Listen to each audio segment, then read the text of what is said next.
Thank you, Anish, for the wonderful welcome, and I'm really happy to be here. And I have a lousy memory, so I have little pieces of paper to help me. As a child, I loved telling stories. I loved telling jokes. I fancied myself to be a fun person, as well as a funny person. So even at the age of 5, I would take a lot of effort to memorize jokes, to remember punchlines, and then I would never lose an opportunity to let one loose. When I was 6 and just about developing my vocabulary in English, in the presence of my father, who was constantly spewing Yeats and Shelley and the Bard, I decided that the word misunderstood was also kind of funny. I would quip in Hindi and say, English में उस लड़की को क्या कहते हैं जो किसी चीज के नीचे खड़ी हो?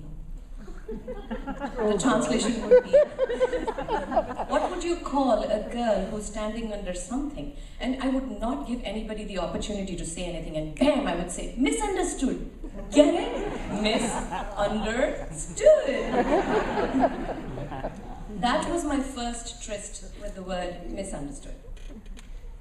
When I was growing up in Delhi in the 70s, the general understanding amongst young girls were that boys who were younger than them were just younger brothers. They fell under the Chota Bhai category, little brother category. And it was, seriously, nowadays people don't believe that, but in my zamana, in my times, that's how it was. And because they fell in that category, you could pull their hair, smack them on their head, not share your treats with them, put your arms around their shoulders. It was all good. So they fell in the smackable, punchable category, and definitely not the kissable category. When I was in 10th grade, all my high school crushes were on boys who were in 11th class or 12th class. It's called grade here, but 11th class or 12th class.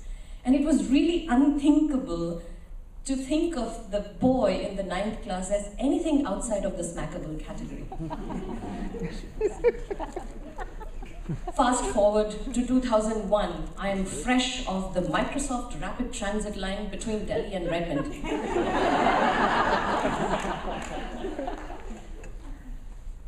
I felt lost. I was in a new country. I had been uprooted at the age of 32, all on my own volition. But then, I looked for familiar domains to feel connected. I wanted to have a sense of security, a sense of familiarity. Church was one of those places.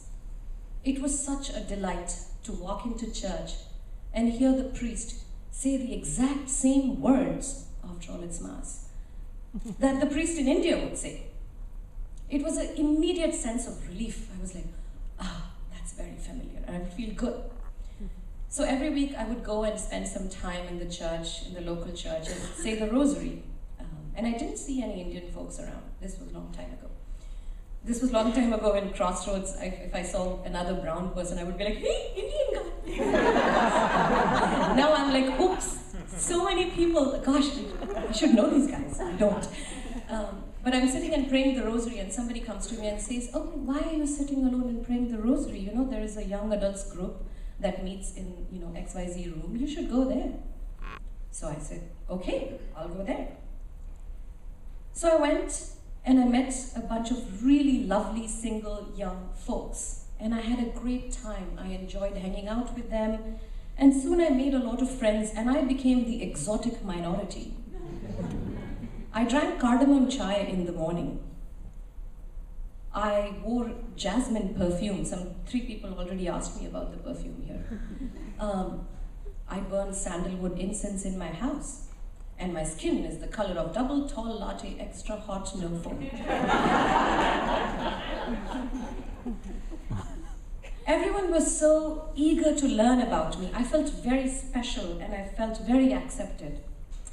A particular young man who was about 10 to 12 years younger than me became really good friends with me, and we would spend many hours discussing politics, anthropology, cultural differences, immigration, and so on and so forth. And one day I didn't have my car with me, my car was in the shop. And let's call this fellow Mark. So Mark tells me, hey, I can drop you home. I said, sure, that's great. So Mark drives me home, and I reach my apartment complex. We're in the parking lot, and I get out of the car and I say, "Thank you for dropping me, Mark. Would you like to come in and have some coffee?" His reaction was extremely confusing. He just kind of stared at me.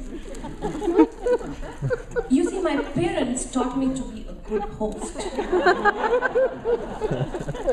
When I was young, if I went to see a movie or I went to a party at work or something and some guy dropped me back, or a woman or whoever dropped me back, my parents taught me the polite thing was to invite them home, tell them to come up, have chai, have snacks, and say namaste to everybody, and you should know the person who's dropping your daughter back home.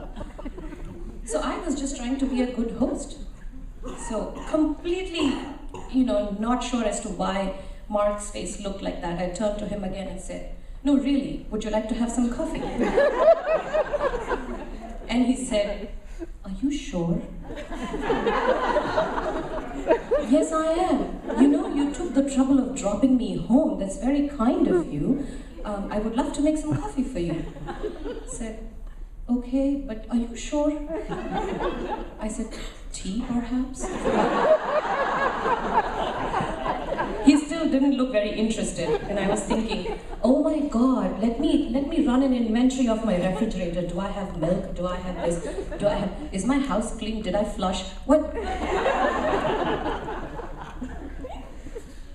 And I started getting a little irritated. Needless to say, Mark did not have coffee that night, and I felt like I was a terrible host. Another time, a group of us from church decided to go see a movie. I landed up at Crossroads movie theater. Mark landed up, and this other person, let's call him John, he landed up with his younger sister who was not driving yet.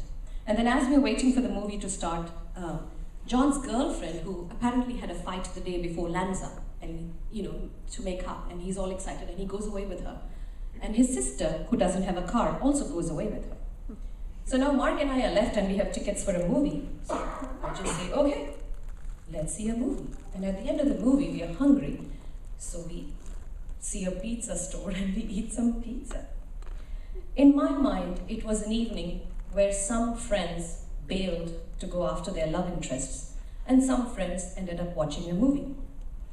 I went to work next day at Microsoft, and my office mate said, "How was your weekend?" And by now I had learned that it was a perfunctory question and not really a real question. But I still decided to entertain him, and I said, "Hey, you know what? This happened." And that's when he explained things to me and told me that Mark probably thought that you were on a date with him, and he probably has a crush on you, and so on and so forth.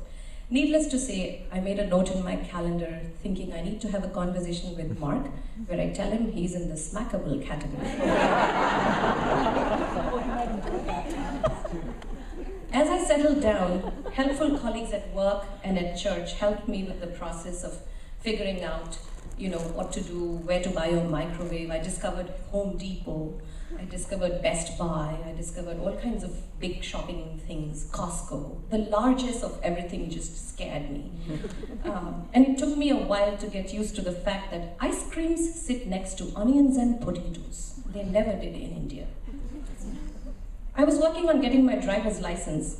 Knowing how to avoid cows and stray dogs and cats and finding your way through smog was apparently not a talent that was required here.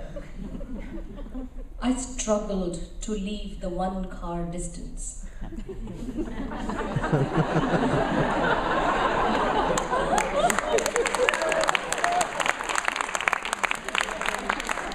The desire to have my nose just 2 inches away from the car, lest someone should come in, was very overwhelming. Often I got angry glares from the driver in front. Sometimes people would just brake abruptly or look back in dirty looks. And it took me a while to realize it was not just the one-car distance. People thought I was tailing them.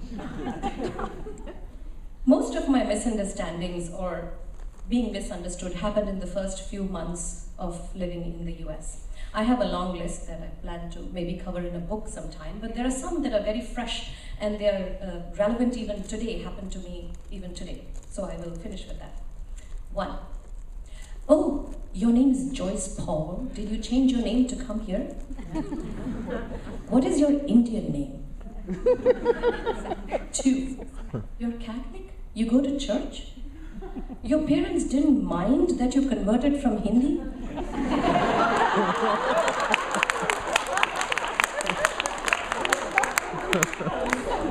My spiel about Syrian Christian Orthodox Church, St. Thomas, 52 AD, martyrdom, blah, blah, blah, starts right there. Number 3, you speak Hindu?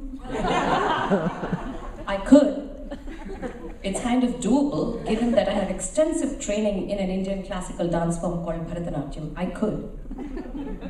4, I love curry. Do you use curry? I don't use curry, but I love curry too. Chicken curry, mutton curry, goat curry, mango curry. You probably do yoga, and that's what keeps you looking so young. Of course, I know all about yoga. No, you mean yoga. No, yoga. Yeah. And I also levitate on demand. 6. Did you move here just a month ago? Your English is incredible. British colony, folks, British colony. This is Extra Hot Double Tall Latte, no foam signing off. Thank you so much for